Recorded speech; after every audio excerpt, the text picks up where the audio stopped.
was 30.13 inches and steady. At Burlington, it was cloudy. The temperature was 80 degrees, the dew point 71, and the relative humidity.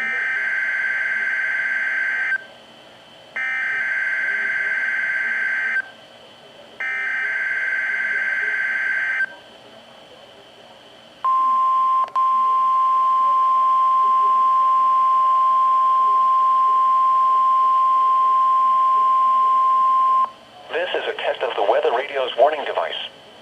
During potentially dangerous weather situations or other emergencies, specially built receivers are automatically activated to warn of the impending hazard. Tests of these receivers are normally conducted by the National Weather Service every Wednesday between 11 a.m. and noon. Reception of this program and the warning alarm will vary at any given location. The variability becomes more noticeable at greater distances from the transmitter.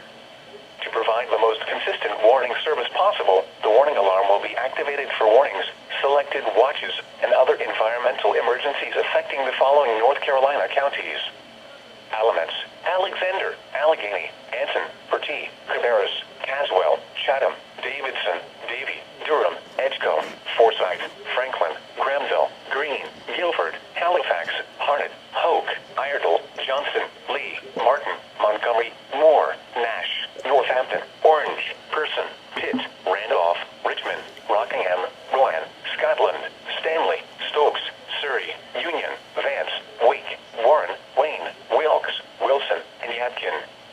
The warning alarm will also be activated for the following counties in South Carolina: Chesterfield and Marlborough, and the following counties in Virginia: Brunswick, Carroll, Grayson, Henry, Mecklenburg, Patrick, and Pittsylvania.